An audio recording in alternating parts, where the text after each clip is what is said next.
بعد إصابة محمد صلاح وإعلان إصابته وغيابه عن منتخب مصر للمباراتين القادمتين، سواء مباراة كاب فيردي وإن المنتخب لازم يكسبها علشان يصعد لدور ال 16، ومع صعود إن شاء الله المنتخب لدور ال 16 محمد صلاح مش هيبقى موجود. لقينا فريقين منقسمين، فريق شمتان في محمد صلاح وإنه اتصاب خلاص يا عم وعقبال النني، ولكن ده مرض. انت كده انسان مريض انك بتتمنى الشر وانك تتمنى الاصابه للمسلم اللي زيك او لاي شخص عموما ايا كان، ملهاش علاقه بالديانه، ولكن انك تتمنى الشر لغيرك، فدي مش من اخلاق المسلم.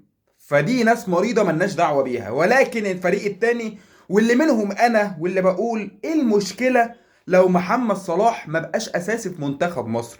ايه المشكله لو محمد صلاح في الملعب والمدير الفني بيبدله؟ هي ايه المشكله يعني؟ ولكن بنتفاجأ بناس بتخش تهاجم وناس تشتم، وانت ازاي تتكلم على صلاح وانت مين ومش عارف ايه، وكلام كتير ملوش اي لازمه ولا اي قيمه، رغم ان اساسا الموضوع بسيط وعادي جدا. كرة القدم توفيق وسوء توفيق. هو ايه المشكلة يعني لو صلاح ما بقاش اساسي؟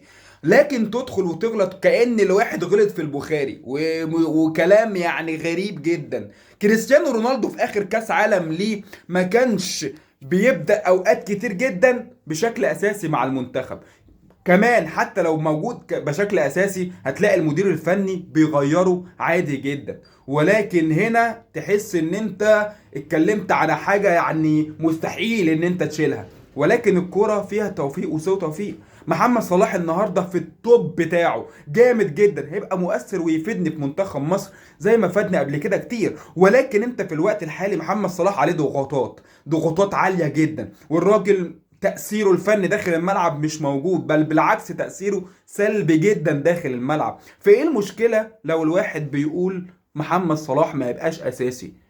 عادي، بسيطة جدا. هو انت ما عندكش غير صلاح؟ هو انت صلاح لما محمد صلاح يعتزل هتقول له لا والنبي ما تعتزل؟ لا، خليك معانا في الملعب، اصل انت وجودك في الملعب بيحل علينا البركة. يا جدعان بطلوا يا جدعان الدماغ اللي ملهاش اي فكر دي. بلاش ايه هو لما يعتزل هنقول له لا ما تعتزلش؟ ليه؟ اصل وجودك في الملعب والله كفايه اسم محمد صلاح في الملعب. ايه كفايه اسم محمد صلاح في الملعب؟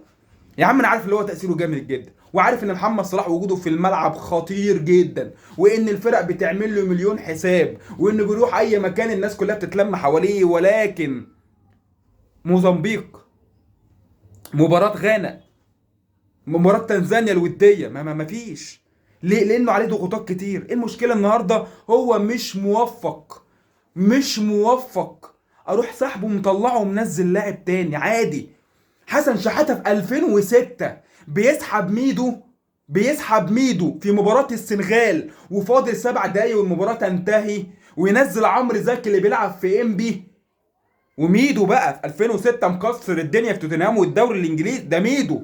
انت ازاي لا صاحبه عادي تعالى.